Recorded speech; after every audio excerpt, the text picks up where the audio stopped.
Hello guys, MonkeyBot here, back for another Evolve Stage 2 tutorial. So before I start, I want to say I'm back. I'm going to be trying to do some more Evolve tutorial videos. I'm going to finish off all the how to survive videos, so I've still got Wraith, both Behemoths and Gorgon to do, which I'll be getting around to them. I'll probably do a tutorial video every week now. And then once I've done them, I can finish off all my hunter tutorials as I've done all the supports. I can do all the uh, other hunters for you. I'm also thinking about sharing some team comp strategies. So there'll be stuff like the chase comp, dot comp, damage comp, sort of like a tanky comp, like all sort of different kind of hunter combinations that me and a lot of other pro teams were using. As the pro scene has kind of gone a bit now and it's all a bit more casual, I don't really mind sharing some of the top strats and secrets that we kind of have. So I'll be releasing some tutorials about those team comps in the future as well, just to try and keep the community alive and try and build it up a little bit more, as a lot of people seem to be coming back to this game as I've seen recently. So today I'll be talking about how to survive Wraith. So we'll talk about Wraith to begin with. So Wraith is a assassin kind of monster, as if you played the game I'm sure you would know. She's very quick, very bursty, but at the same time does not have a lot of health or armor and is quite squishy actually. So I'm going to talk about the abilities first. So we've got Warp Blast here, which is her biggest burst damage that she has. It does around, I'd say, just over a third health of a hunter, maybe roughly. So it does quite a bit of damage. It's one of those abilities that you will need to dodge. I would say this is one of the strong, heavy abilities. So you'll need to try and dodge this as many times as possible. There are only two abilities really that you do need to dodge, and the other one would be Abduction. So Warp Blast and Abduction are the two abilities that you would need to shield and or dodge. You could also block an Abduction, so if you're an assault, an Abduction it's very difficult to do because the animations for Warp Blast and Abduction at the beginning are the same, so you can't actually tell which one the monster is going to be using. If you can try and get some Abductions blocked if you're an assault, or if you are someone else who has a lot of health at the time who can help save a teammate, it's one of those abilities that could save a support's life or a medic's life if you can block one of these abductions by forcing yourself to be abducted instead of another teammate. So you want to be trying to dodge or shield or block at least one of these two abilities. That's the way to survive. Really, you need to be dodging one of these two abilities.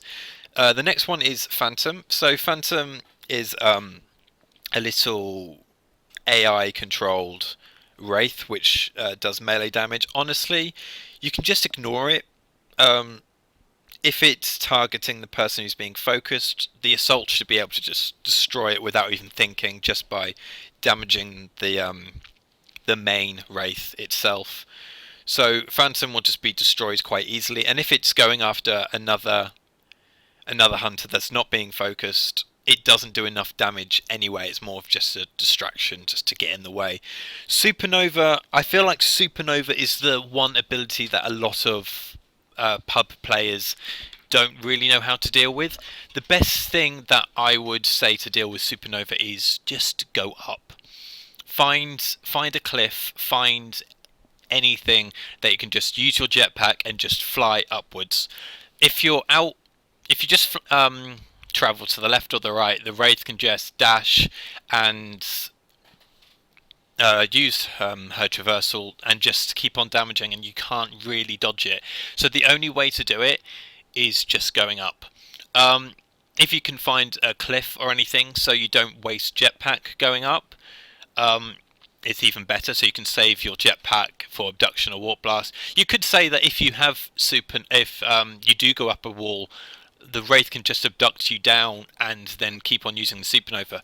But the only thing is, if the Wraith is using an abduction and warp blast during the supernova, all that the Wraith is doing is wasting time, the duration of that supernova, and it's going to run out before it can actually dish out any damage. So just go up a cliff. So basically, yeah. So you got the warp blast and abduction. You need to dodge or block or shield one of these two. Ignore the phantom. You don't really need to worry about it, and go up a cliff on supernova. Now, I want to be talking about Wraith's passive ability. So Wraith's passive ability is isolation. It's called isolation, and if you are in a certain radius of the Wraith, but you are also not close to any teammates, you will start gaining isolation. I can't remember the exact numbers off the top of my head. I think it's something like within 60 meters of the Wraith, and then if you're not within either 20 or 30 meters of another hunter, you'll start getting isolation. It will stack up to an isolation of 5, and when it gets to 5, it will probably do. So when isolation is at 5 and the Wraith melees you, it'll probably do about the same amount of damage as a warp blast. This is what makes Wraith so strong in the hit and run gameplay style. But the thing about Wraith is, if you can survive the isolation and dodge these two abilities, and if you can survive about 2 cycles of these abilities and the isolation, Wraith can't actually do that much to you.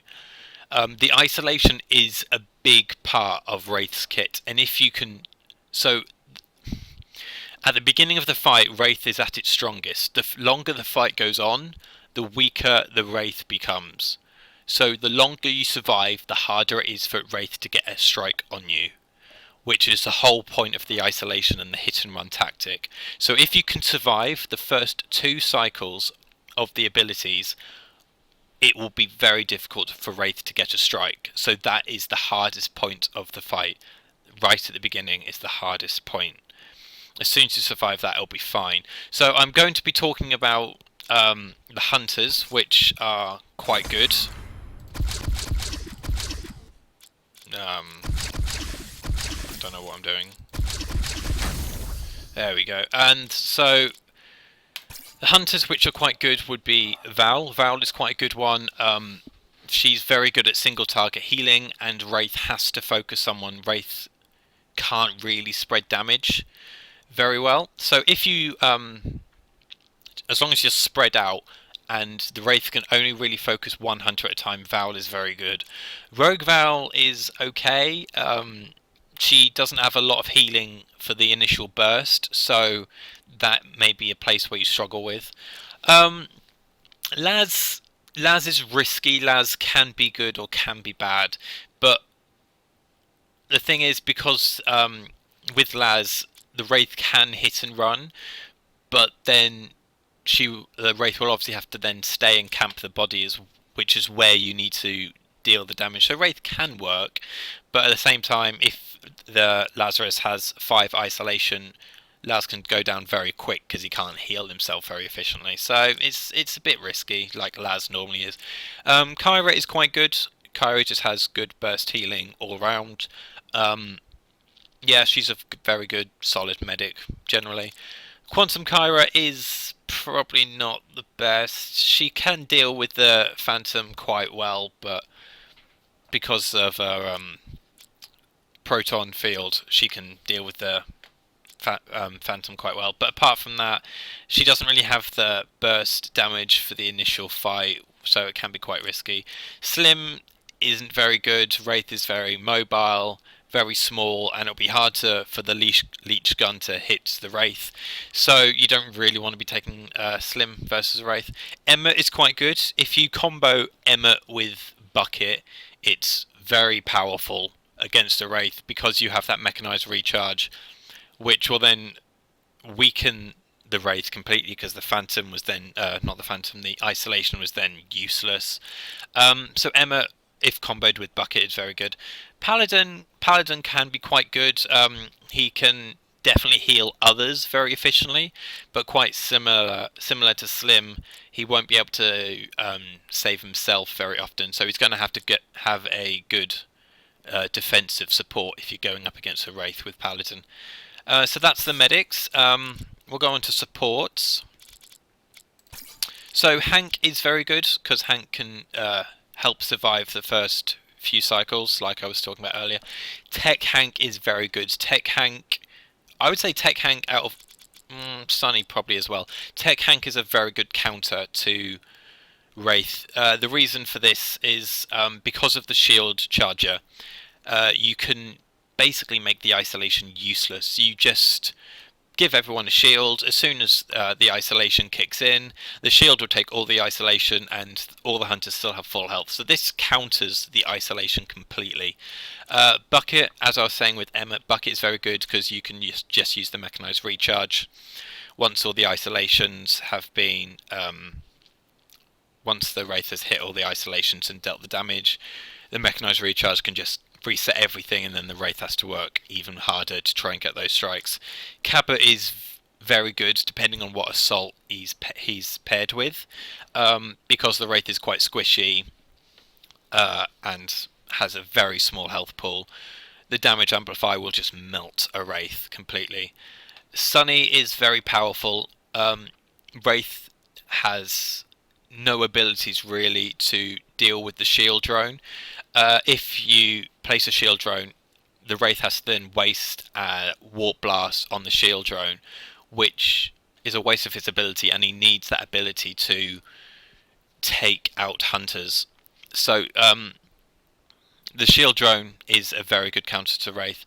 Battle Cabba is okay. You could probably use the orbital concealment very well to try and get the health back when the isolations have been... the damage from the isolations kicked in. Carla is Carla is Carla. You know what I feel about Carla. But the teleport pads are quite good at getting out of the dome for the ice, so you can heal up after you've taken that damage, which will then weaken the Wraith. Armor reducer could actually be quite good, considering the Wraith is a hit and run monster, so the Wraith will be coming for engagement when the dome is down. So you can use that armor reducer to get a little bit of extra damage, because the Wraith will need to get strikes while the dome is down. So the armor reducer could help with getting that little bit of extra damage. So everything works in its own little way. Same thing with trappers, really. They all work against Wraith, depending on just what you want, really. Jack is very good at stopping the warp blasts and the abductions. Griffin, same thing, really. Both Griffins. Wasteland Maggie will just melt a Wraith. Daisy is just a beast versus Wraith.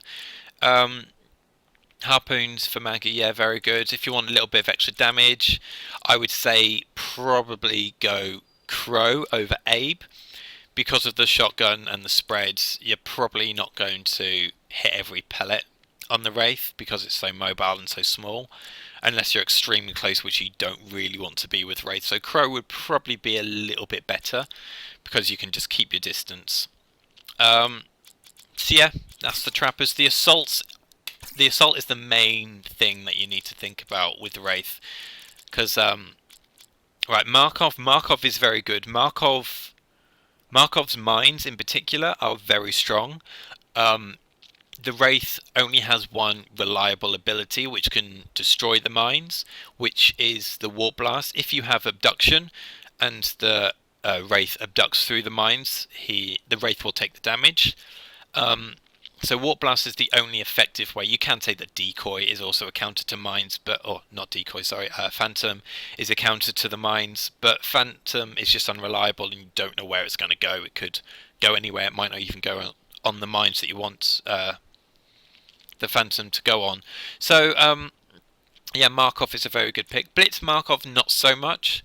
Yeah, the mines, the same thing, but the Tesla Cannon it's going to be hard to get that multiplier. It's going to be hard to get that gold beam at the end. So I would definitely say that Markov is a safer pick than Blitz Markov. Hide is very good. Hide is basically the best counter to Phantom. You could say that Markov is as well, because the chain will hit the Phantom, but Hide basically makes Phantom useless. The Toxic Cloud will just melt the Phantom. Flamethrower will melt the Phantom.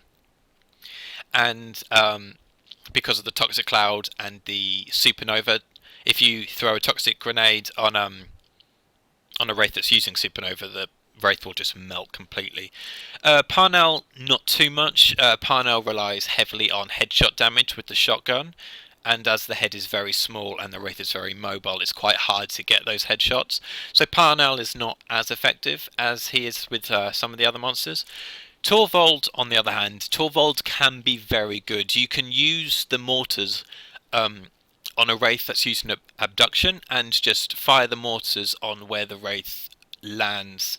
So when the Wraith flies out to abduct someone and then the Wraith comes back to the same spot, you can fire the mortars on where the Wraith first started the abduction and where he will end up to easily get some mortar damage. So you can really get the damage on the mortars. The shotgun is quite similar to Parnell. Yeah, hard to get headshots, and you need to rely on the headshots. But so it's a bit of, you gain a lot of damage from the mortars quite easily, but you also lose damage from the shotguns because it's harder to hit. So it's hit and miss really with Torvald. Lennox is alright as long as you can hit the plasma lance, although it will get reset because a lot of Wraith abilities like Supernova, Warp Blast, they affect an area, so you're going to get hit a lot and you're going to be up close. So yeah, it will get reset, but if you can get those multipliers, then obviously it's very good. Renegade Abe, I'd say if your aim is very good with Renegade Abe is definitely a good assault to go. Because it's all dot damage, as long as you hit those dots, it will just do consistent damage. And as Wraith is very squishy and has no health as it is, it can really come up on a Wraith quite quickly about how much health he's losing. So yeah, you definitely don't want to underestimate Renegade Abe. As long as your aim is good, you need to be hitting those nerve darts and you need to be hitting those shotgun. Yeah, as long as your aim is good, Renegade Abe is a very good pick against Wraith. So that is kind of the picks. I'm just going to go into a fight quickly. So I've kind of talked about the places where you want to fight against a Wraith. You just want a big open area where everyone can spread out. You don't want to be close up against a Wraith, especially when you've got a single healer like Val. Emma is a little bit different, and Kyra can sort of multi-heal a little bit, but you do want to just spread out and keep your distance, because Wraith can't really spread damage very easily. So as long as you spread out, if you are stayed together, he can kind of focus two people at once, and you just don't want that to happen. So you just want to stay in an open area, spread out, but make sure you have some elevation to go up and down. So for example, I'm just going to go around. If you use this, for example, Supernova, and you start climbing up, I can then boost up and start damaging, but it's not going to be very effective. So this is what you're going to do. Obviously, if you're climbing up a cliff, I can then abduct you back down, if I would hit the abduction on the thing. And then, but by the time I get back down, my Supernova is finished. So you just want to be climbing up and down rocks, which will waste my traversals and waste my abilities. That's the hardest way to get out of a Wraith Supernova. So the Phantom, yeah, Phantom does decent damage. You want to get rid of that. I'm just going to fight these now. So that's basically the thing, just abduct and Warp Blast are the two you want to be avoiding, and Supernova just go up and ignore the Phantom. That's literally the best way to do it. So I hope this has helped Fire Wraith, because I know a lot of people do struggle with it. thank you for watching, and I'll try and get some more tutorial videos out soon. I hope this helps, and see you soon.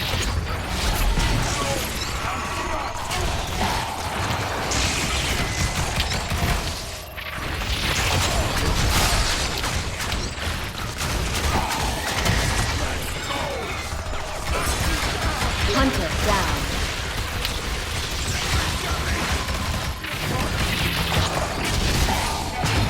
Hunter eliminated.